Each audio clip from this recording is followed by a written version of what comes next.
¿Conoces tú la voluntad de Dios para tu vida? Si es así, ¿la practicas? Sean todos muy bienvenidos. Hay gozo en nuestro corazón por juntos poder comenzar la lectura de un nuevo libro.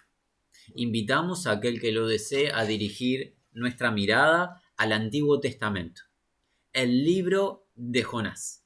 Estamos en el Antiguo Testamento, el libro de Jonás. Vamos a leer el primer capítulo, palabra por palabra, versión Reina Valera. La palabra de Dios dice así: Vino palabra de Jehová a Jonás, hijo de Amitai, diciendo: Levántate y ve a Nínive, aquella gran ciudad, y pregona contra ella, porque ha subido su maldad delante de mí. Y Jonás se levantó para huir de la presencia de Jehová a Tarsis y descendió a Jope, y halló una nave que partía para Tarsis, y pagando su pasaje entró en ella para irse con ellos a Tarsis, lejos de la presencia de Jehová. Pero Jehová hizo levantar un gran viento en el mar, y hubo en el mar una tempestad tan grande que se pensó que se partiría la nave, y los marineros tuvieron miedo, y cada uno clamaba a su Dios, y echaron al mar los enseres que había en la nave para descargarla de ellos. Pero Jonás había bajado al interior de la nave y se había echado a dormir. Y el patrón de la nave se le acercó y le dijo: ¿Qué tienes, dormilón? Levántate y clama a tu Dios, quizá él tendrá compasión de nosotros y no pereceremos.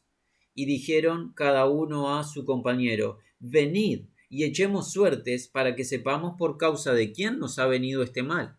Y echaron suertes, y la suerte cayó sobre Jonás. Entonces le dijeron ellos: Decláranos ahora por qué nos ha venido este mal. ¿Qué oficio tienes? ¿Y de dónde vienes?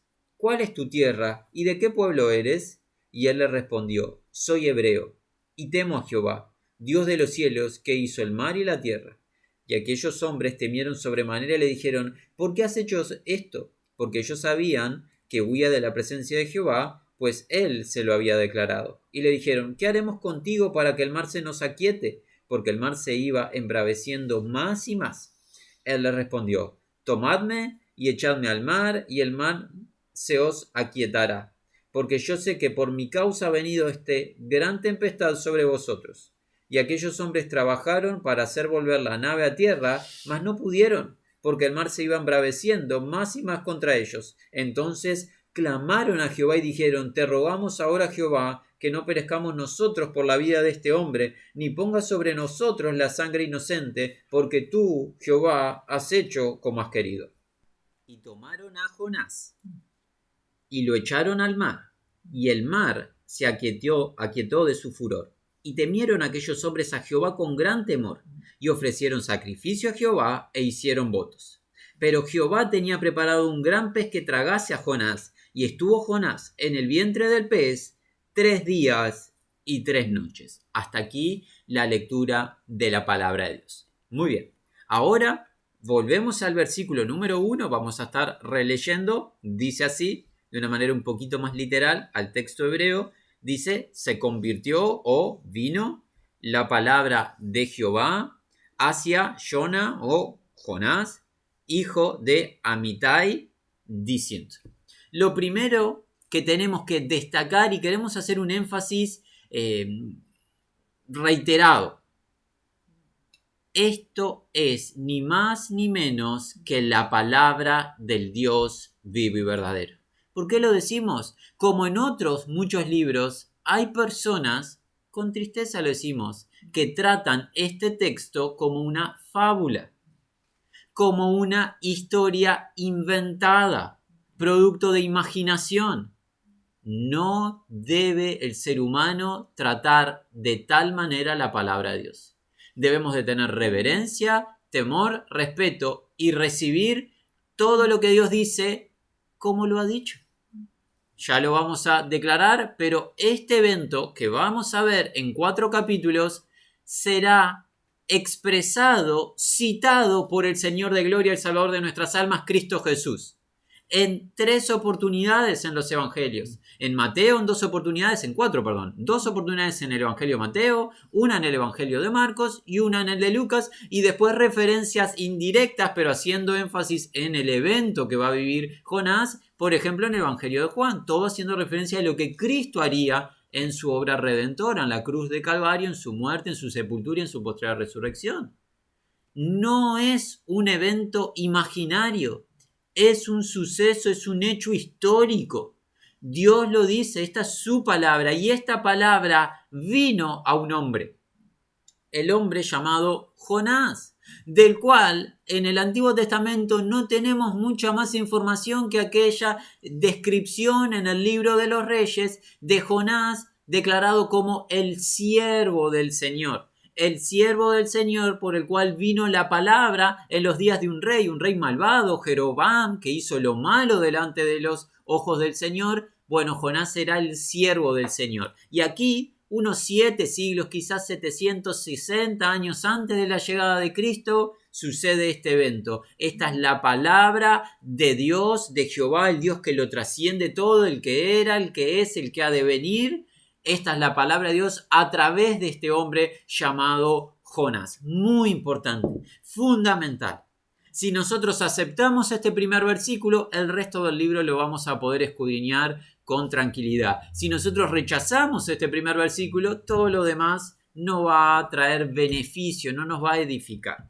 Así que la palabra de Jehová vino a este hombre llamado Jonás, que es un siervo de Dios. Lo aprendemos en el libro de Reyes, en la segunda de Reyes, en el capítulo 14, por el versículo 25.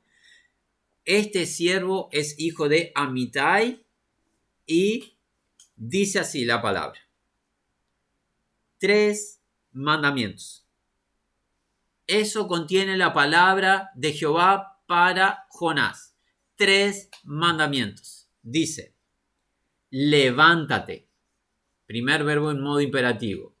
Segundo, ve. Este es el segundo verbo en modo operativo. ¿A dónde? Hacia Nínive, la ciudad mega. Y ahora el tercer mandamiento, y clama, que es el verbo pregonar. Sobre ella, o acorde a ella, porque han ascendido sus maldades delante de mí. La palabra de Jehová contiene 3 órdenes, 3 mandamientos para quien la recibe, Jonás. ¿Cuáles son?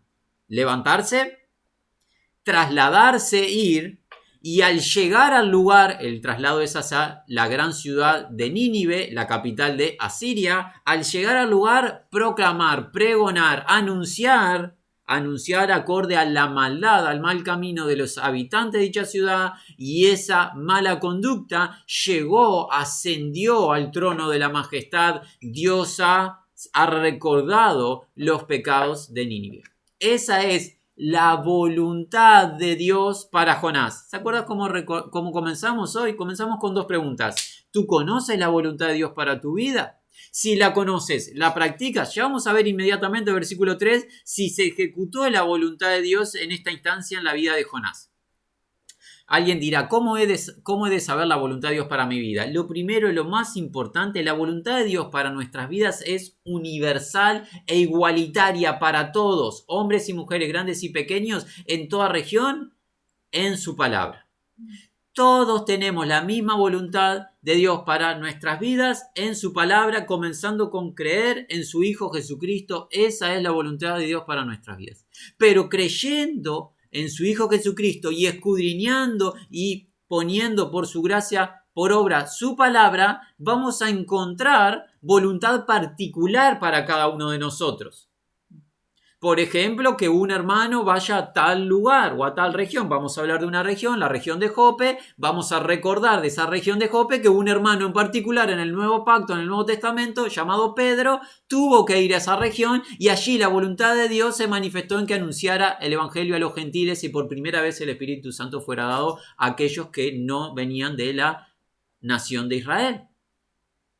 La voluntad de Dios es universal. En su palabra para todos es igual, pero Dios tiene voluntad particular para cada uno de sus hijos y sus hijas, tareas específicas que Él quiere que llevemos adelante.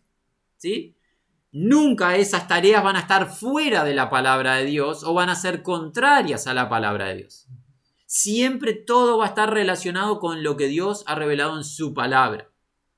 Ahora, ¿conoces la voluntad de Dios para tu vida? Tú dirás, sí, bueno, Jonás también conoce la voluntad de Dios para su vida. Dios se lo ha dicho claro. Le dio 3 mandamientos bien claros. Levántate, ve, o sea, habla de traslado. Ese levantarse es para moverse, trasladarse. Ya sabe a dónde. A Nínive, la capital de Asiria, ese imperio pasado, un imperio enemigo de Dios y de su pueblo. ¿Por qué? Porque comenzó de un hombre particular. Libro de Génesis capítulo 10, aquel hombre que era poderoso, y la idea de ese poderoso y cazador tiene la idea de rebelión a Dios, Nimrod. Nimrod creó esta ciudad, Nínive, la capital del mundo asirio, y Asiria era un imperio adversario al pueblo de Dios. Así que es un lugar que es opositor a Israel, a el pueblo escogido por Dios, por ende también opositor a Dios. Ahí tiene que ir Jonás. Y estando allí, lo que tiene que hacer es proclamar que los pecados, las maldades, la mala conducta, el mal camino de los habitantes de Nínive a Dios llegó, por ende Dios tiene registro de la mala conducta. Está claro lo que tiene que hacer Jonás. La segunda pregunta que planteamos hoy es, ¿ejecutamos la clara palabra de Dios? Bueno, vamos a ver lo que hizo Jonás. 3. Se levantó Jonás. Primer mandamiento obedecido. ¿Por qué? Porque el primer mandamiento era levántate. Se levantó Jonás.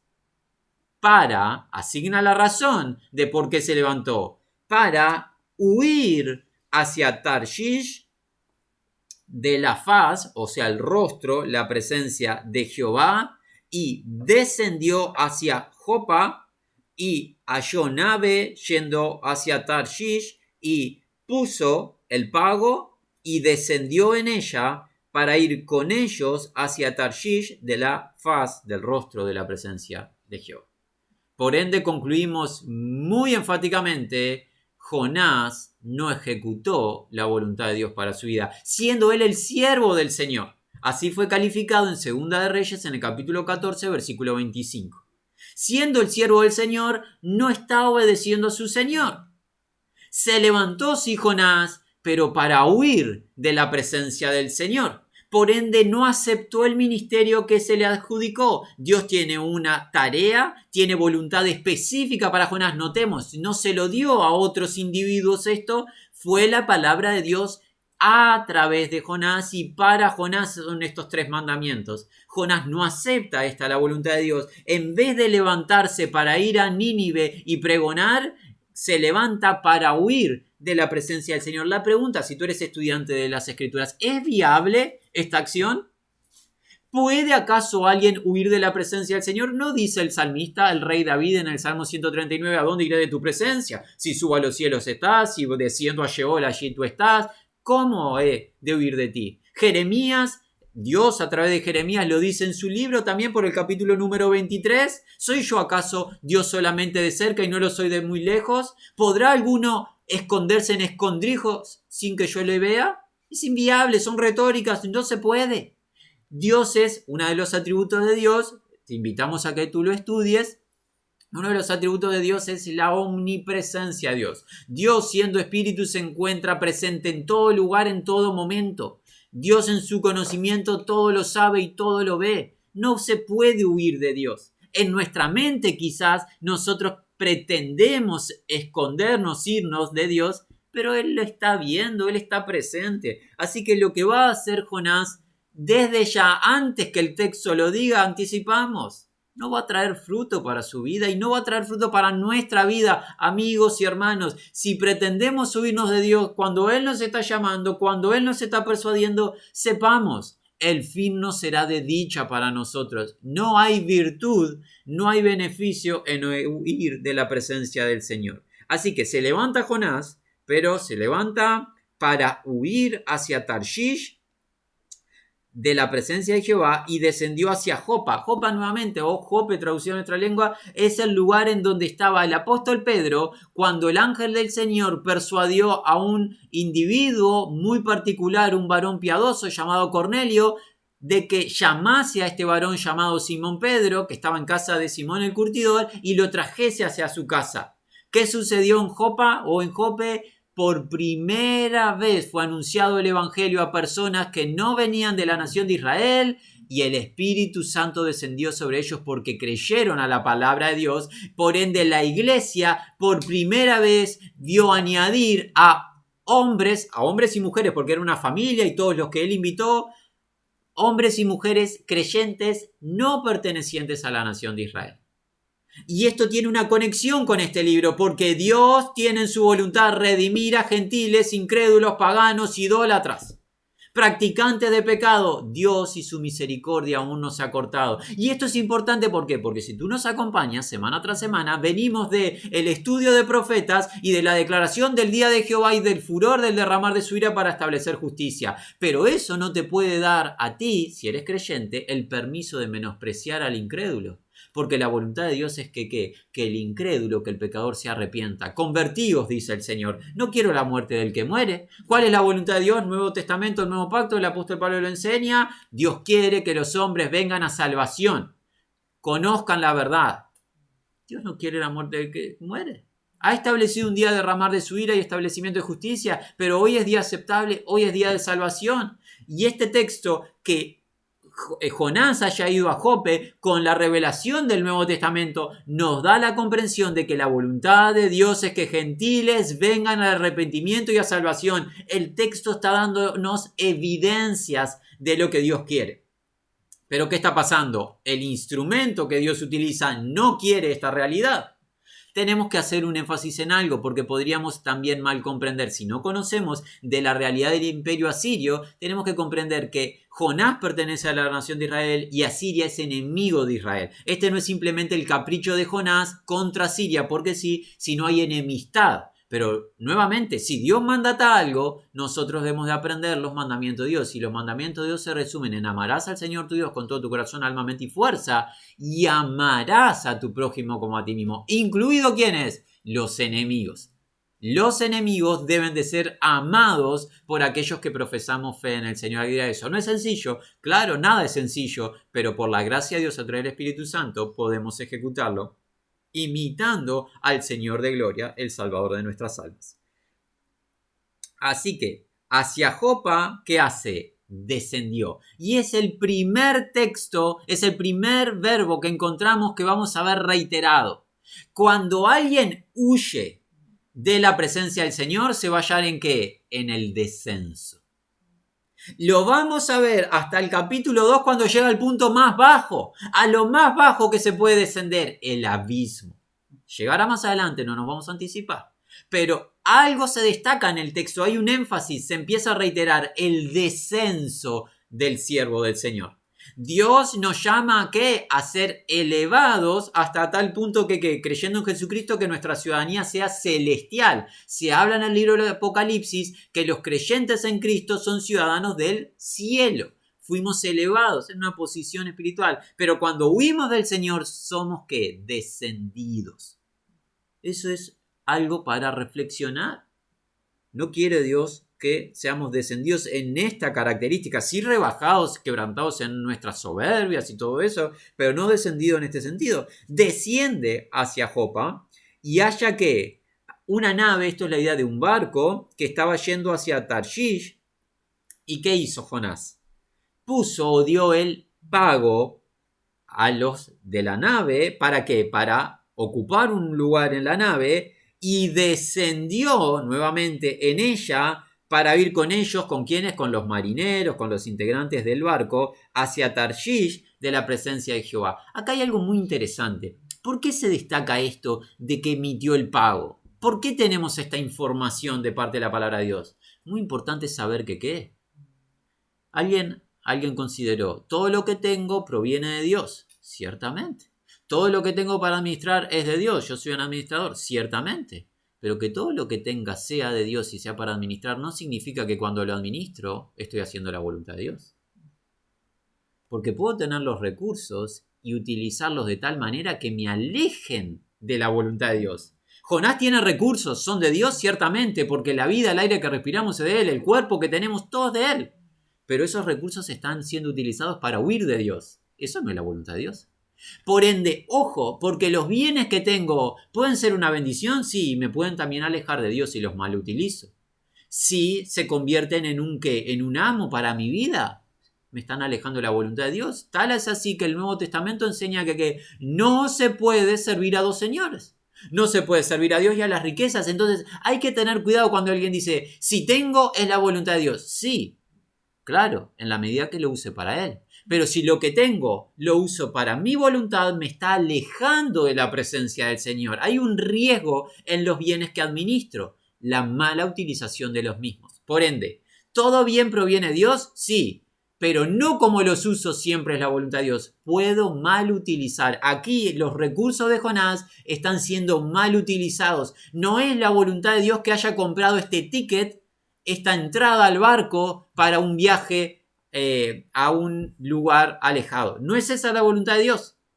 La voluntad de Dios es que Jonás vaya a Nínive, no que vaya en este barco con los marineros, pero Dios todo lo sabe y Dios va a actuar y va a traer gloria a su nombre porque Él está en control de todas las cosas. Incluso cuando su siervo se rebele, Dios sigue actuando. Desciende junto a los integrantes del barco para ir a Tarshish. ¿De qué? De la presencia de Jehová. Se quiere alejar del Señor, no quiere saber nada con la voluntad del Señor. Jonás tiene su propia voluntad. 4. Pero, y aquí hay un contraste, Jehová arrojó viento mega hacia el mar y se convirtió tempestad mega en el mar para que la nave se pensase quebrar en pedazos. Puedo intentar imaginar que voy a esconderme o huir del Señor, pero si el Señor ha determinado algo, no hay barco, no hay región, no hay caverna, no hay peña, no hay siquiera nave espacial que haga que me pueda huir o esconder de aquel que creó el universo y tiene al universo en la palma de su mano. Dios controla la creación. La creación responde a su voz. Y aquí comienza ¿qué? Comienza a describirse la obediencia de todo a la palabra de Dios, a excepción en este momento de su siervo, Jonás. Todo lo que escucha la palabra de Dios obedece. ¿Qué es lo primero que ha escuchado la palabra de Dios y obedece? El mar y la tempestad. Dios le habla a su creación, al mar, a los vientos, y ¿qué hacen? Obedecen lo que Él dice. Vamos a ver que esto se va a reiterar en todo el libro con todo a lo que Dios le habla, menos, en esta instancia, a su siervo Jonás. Hermanos, este no es el libro de la burla de Jonás, este es el libro del espejo hacia nuestras vidas. ¿Cuánto nos habla Dios en el diario vivir y nosotros no hacemos caso y hacemos lo que está en nuestro propio corazón engañoso? Así somos, una tendencia reiterada a la rebelión, a la desobediencia. Con oídos pesados, comenzando con el que habla, imaginamos que siguiendo por los que escuchan. Jonás no es el elemento a burlarnos de él. Jonás es una representación de nosotros mismos, de cuántas veces somos tardos para oír, en vez de ser prontos, prestos para la obediencia al Dios que ¿qué? Habla y el viento enseguida obedece. Tal cual lo que Él dice, el viento hace, el mar hace. Es maravilloso. La creación le responde inmediatamente, no le presenta rebelión. Jehová arrojó viento mega hacia el mar y una vez que el Señor hace eso, ¿qué pasa? Se convierte una tempestad mega en el mar. ¿Cuán grande era la tempestad del mar? Bueno, se pensó, y se pensó es de los integrantes de la nave, se pensó ¿en qué? Que la nave se iba a quebrar en pedazos. Ese barco que está creado para resistir el traslado, el viaje sobre el mar, no va a resistir. ¿Por qué? Por la fuerza que tiene el mar. Con esta tormenta, con esta tempestad. ¿Qué pasa? Y se asustaron los marineros. Sepamos algo. ¿El marinero qué es? Es un individuo que vive en el mar. La realidad de su vida está en el mar. Conoce de vientos, de olas, conoce de traslados. Este es un evento que supera su capacidad y el grupo de marineros está asustado. En este momento está asustado con la creación. Vamos a ver que va a llegar el temor al punto adecuado. Pero en este momento tienen temor a la creación.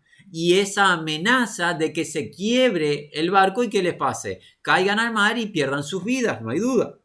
Y se asustaron los marineros. Una vez que se asustaron, ¿qué hacen? Y clamó cada hombre hacia su Dios y arrojaron los implementos, o sea, las cargas, cuales en la nave hacia el mar para alivianar la carga, pero Jonás había descendido por tercera vez hacia el lado de la nave, hacia un extremo de la nave, y se había recostado y durmió o se durmió rápidamente. ¿Cuál es la acción inmediata de los marineros cuando temen por sus vidas? Clamar hacia su Dios. Y la idea es que cada marinero tenía su propio Dios. Era la práctica del mundo antiguo, que cada uno diseñaba un Dios, lo diseñaban de madera, como fuese, y a ese Dios que clamaban.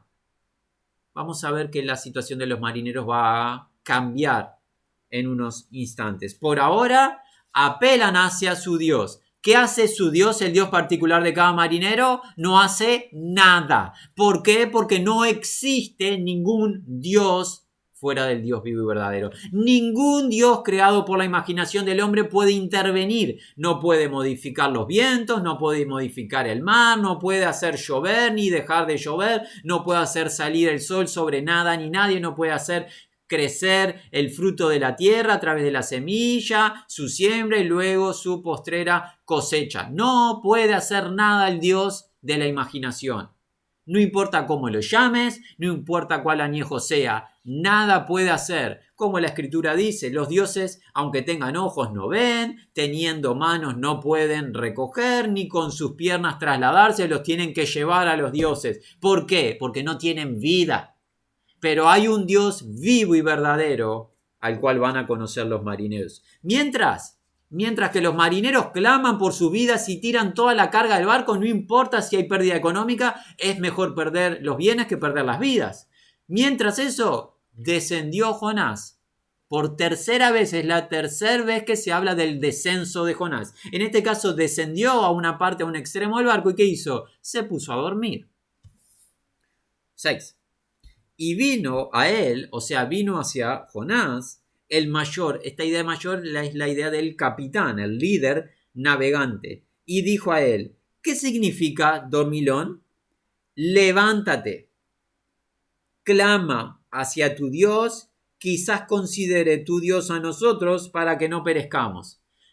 El objetivo del capitán y de los marineros es preservar sus vidas. Cualquiera sea el medio, no importa si lo salva el Dios de cada uno de ellos o si lo salva el Dios de Jonás. Quien lo salve no les importa, mientras preserven sus vidas.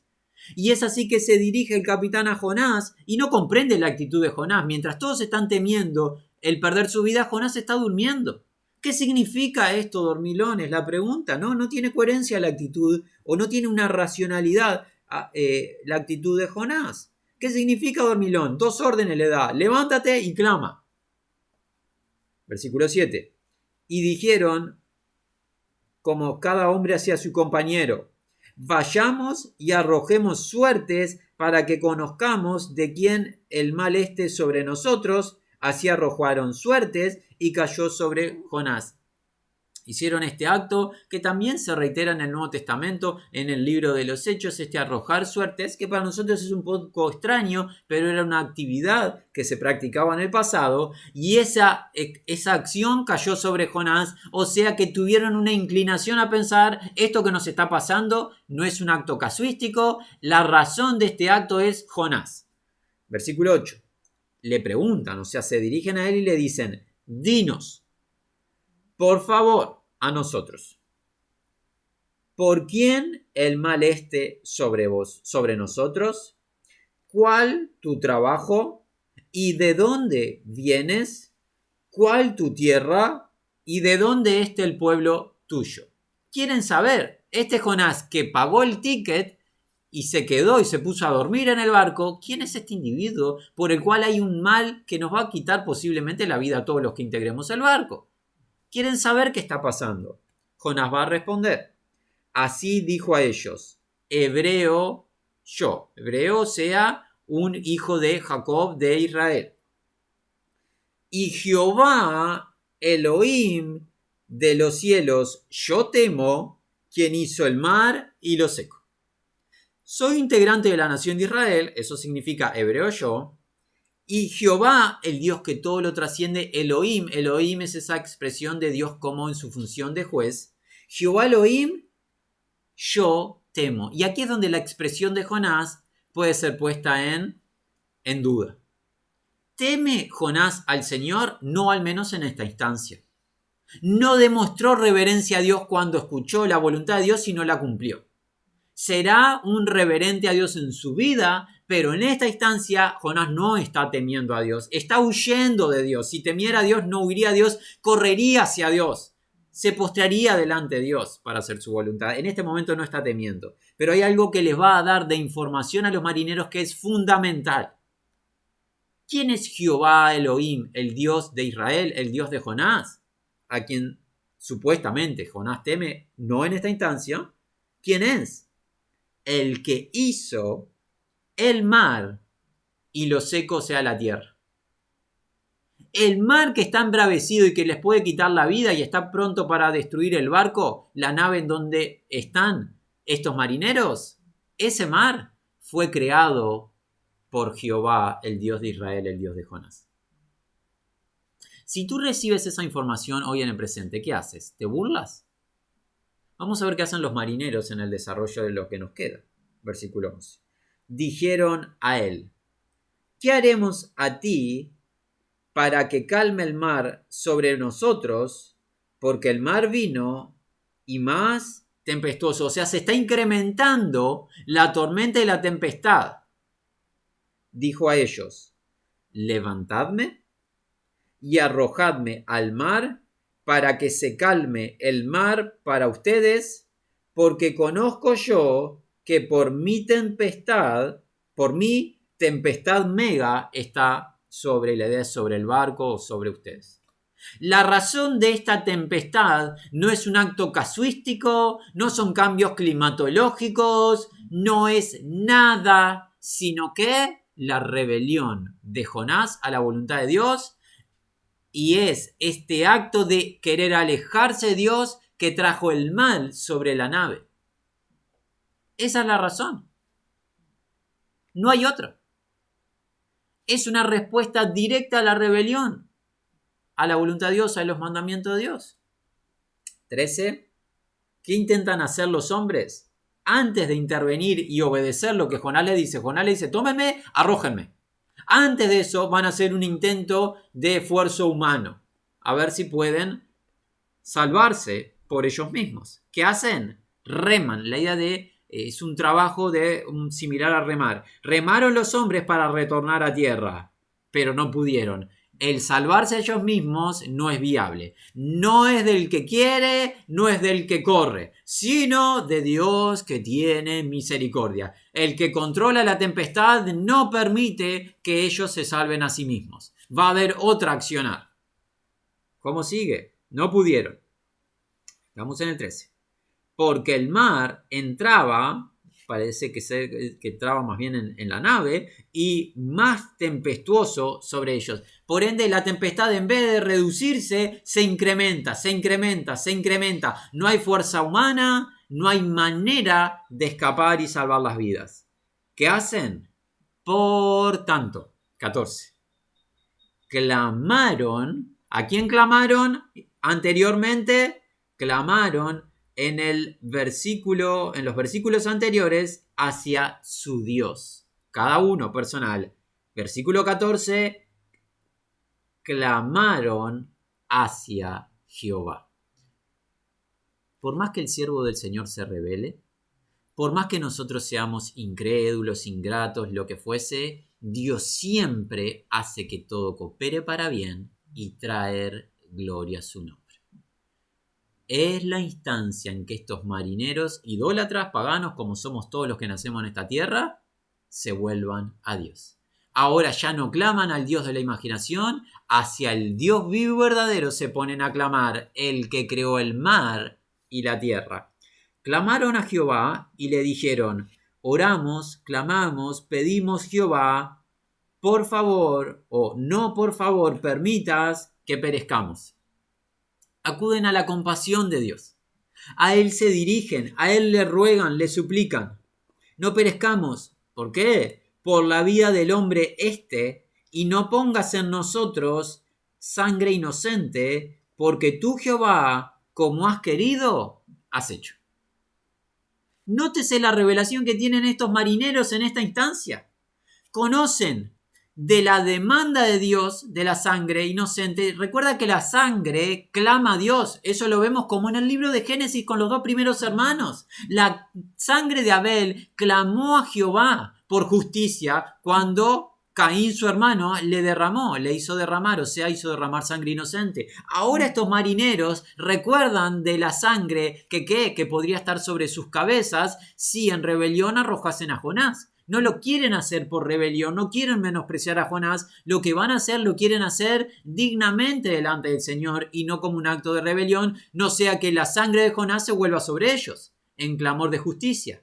Y hay algo más que aprendieron los marineros en esta instancia: la soberanía de Jehová, el creador de los cielos y la tierra. Has hecho como has querido. El Dios que no da ni pide permiso. No pide permiso, no da razones. Él actúa, siendo Él justo de manera perfecta, Él actúa y cumple su voluntad siempre. Los marineros lo comprendieron, no tienen queja. Nótese que no le presentan alguna queja. ¿Por qué nos hiciste esto? ¿Qué mal esto o aquello? No, acuden a la misericordia, acuden a la compasión de Dios. Buscan en Él la salvación. Ya no les alcanzan la fuerza de los brazos para remar y llegar a tierra firme. Necesitan la intervención de Dios. Levantaron en el 15 a Jonás y lo arrojaron hacia el mar. ¿Y qué pasa? Y cesó el mar su furor. ¿Por qué la tempestad? ¿Por qué el furor? ¿Por qué la tormenta que va a romper la nave y quitar la vida a todos los que están en ella? Porque Jonás se aleja de la voluntad de Dios. Es la única razón. No es el cambio climático, no es un acto casuístico, no nada de eso. Es el Dios que controla la creación actuando de manera extraordinaria. Una vez que es arrojado Jonás de la barca ya no va a sufrir más tempestad. ¿Por qué? Porque cesó el mar su furor. ¿Cuándo? Cuando es arrojado Jonás de la barca. ¿Qué sucede? Versículo 16. Y temieron los hombres. ¿Qué habían temido los hombres anteriormente? Versículo 5. Temieron los hombres la tempestad. Era lo que estaba por el versículo 4. El viento que vino. Pero ahora los hombres temieron con temor excesivo a Jehová. Vieron su poder, vieron su gloria, vieron su control y su dominio absoluto sobre la creación y temieron a Jehová. Pero hicieron algo más. Y sacrificaron sacrificio a Jehová e hicieron votos. Adoraron al Dios de la creación. Dios siempre trae gloria a su nombre. Incluso cuando uno de sus siervos está rebelde, Dios siempre va a traer gloria a su nombre. Y he aquí, los integrantes de esta barca ya no van en pos de sus dioses, ya no claman a lo que es abominable, o sea, lo idólatra. A Dios claman, ante Él se vuelven, a Él sacrifican sacrificio, proclaman votos que denotan rendición, adoración y fidelidad al Dios vivo y verdadero. Temen a Dios, que es el principio de la sabiduría. ¿Cuánto aprendieron del Dios vivo y verdadero en esta instancia? Con esta tempestad que les iba a quitar la vida y la vida les fue preservada, no por fuerza propia, por la misericordia de Dios, que operó. La sangre de Jonás no fue sobre la cabeza de ellos. Dios perdonó sus vidas y vemos que obtienen salvación por gracia de Dios. Ahora nos queda el último versículo de esta instancia y es uno peculiar. ¿Por qué? Porque el versículo 17, ya ahora vamos a partir de la barca, ya culmina el registro de los marineros, han obtenido salvación, misericordia de Dios sobre ellos, pero el siervo del Señor fue arrojado al mar. ¿Cuál es el siervo del Señor? Jonás. 17. Dice, y asignó Jehová pez mega para tragar a Jonás, y estuvo Jonás o Jonás en el estómago del pez 3 días y 13 noches. Dijimos, este libro es el libro de la demostración de cómo la creación toda responde a los mandamientos o a la palabra de Dios. En este caso, a excepción de Jonás, que en cierto aspecto nos representa en más de una instancia nosotros lo que profesamos fe en el Señor y muchas veces actuamos de manera contraria. Vimos la tempestad primero responder a Dios, incrementarse, y vimos la tempestad luego de reducirse y cesar cuando Dios actuó. Vemos ahora a los marineros temerosos de Dios, postrados ante Dios. Y ahora vemos algo más de la creación, una criatura marítima. Es un pez mega. No sabemos qué tipo de pez, lo que sí sabemos que es muy grande. El texto no dice cuál es el pez, porque algunos hablaron de un tipo de pez. Historias hablan de un tipo de pez. No lo dice el texto. El texto dice un pez muy grande, mega pez. ¿Qué hace? Le obedece a Dios porque Dios lo mandó a ese lugar y algo más mandató. Que ingeriese, tragase a su siervo Jonás. Y eso hace el pez. El pez obedece a la palabra de Dios. Obedecen la tormenta, obedece el pez, obedecieron idólatras que no conocían a Dios. Todos están obedeciendo al Señor, menos el siervo del Señor. Qué triste, ¿verdad?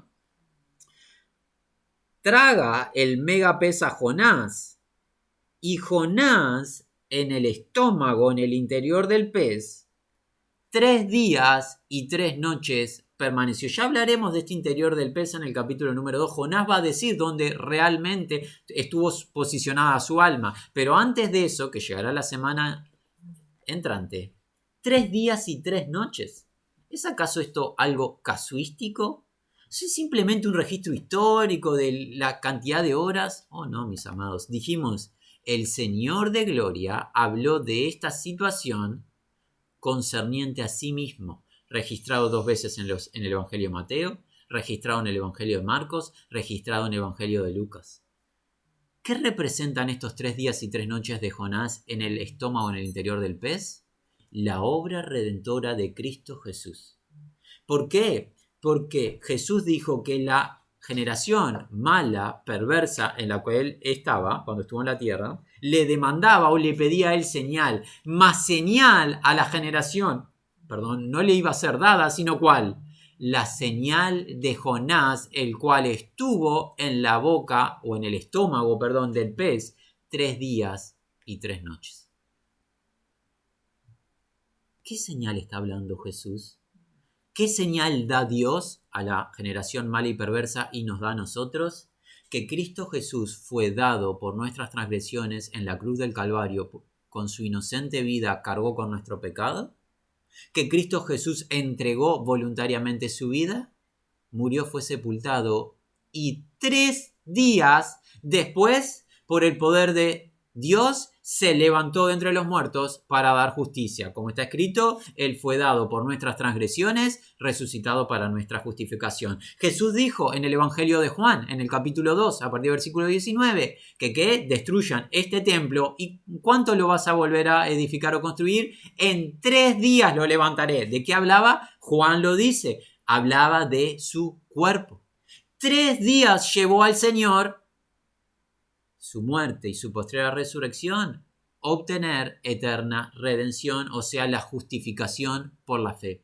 Este evento de Jonás no es un evento aleatorio, casuístico. Dios está hablando en un evento 7 siglos antes de la llegada del Mesías de lo que sería la obra redentora de Jesús el Cristo para la raza humana, demostrando la compasión de Dios, la misericordia de Dios para que no perezcamos nosotros, porque es necesario que perezca un hombre en vez de todo el pueblo, como lo había declarado en profecía aquel que era adversario terrenalmente de Jesús, el ministro, el sumo sacerdote de los días del Señor, Caifás. 3 días y 3 noches es la expresión de la obra redentora de Cristo Jesús y su posterior resurrección. Y hoy Dios te está llamando a ti a que creas en la resurrección, en la muerte de Jesús por tus pecados y en la posterior resurrección de Jesús para tu justificación y que no haya una deuda pendiente delante de ti. Tú puedes hacer algo. Tienes maneras de responder a este mensaje. Puedes estar en un estado de rebelión, como lo estaba Jonás, ya veremos la vida de Jonás, cómo sigue en los 3 capítulos inmediatos, y hacer caso omiso a este mensaje, o puedes hacer como los marineros y reverenciar a Dios, creyendo en la muerte y resurrección de Cristo Jesús para traer salvación y vida a tu alma. No hay otra manera, no hay otro mensaje. No hay otro nombre dado a los hombres en quien haya salvación. No hay otro camino, no hay otra puerta. Una es la puerta estrecha, uno es el camino que lleva a la vida y ese camino tiene nombre propio. Jesús de Nazaret, Él estuvo en lo profundo de la tierra 3 días, 3 noches. Él estuvo proclamando la victoria del Evangelio en lo más profundo, en el depósito de los muertos, y se levantó con poder y gloria. Destruyó a aquel que tenía el imperio de la muerte, dice el libro de Hebreos. Él es el victorioso y Él es el autor de vida y eterna salvación. Esto nos está hablando el texto. Jonás no estuvo de manera aleatoria 3 días y 3 noches. 3 días y 3 noches representan la obra de redención del Mesías. Recíbela con fe. Arrepiéntete de tu pecado, de tu idolatría. Cree en Jesús. Sé salvo. Hoy. Porque hoy es el día aceptable, porque hoy es el día de salvación. Muy bien, hemos comenzado este magnífico libro. El libro de la obediencia a los mandamientos de Dios. Todos obedecen a Dios. La creación toda, a excepción de su siervo. No seamos rebeldes, hermanos. No seamos de oído pesado. No seamos de corazón duro. No seamos rebeldes. Hoy humillémonos. Hoy obedezcamos, porque los mandamientos de Dios siempre son buenos. Es buena, es agradable su voluntad. Su voluntad es que creamos en su Hijo Jesucristo, quien murió y resucitó para darnos vida y vida abundante. Sea la gracia del Señor con todos los que aman su nombre.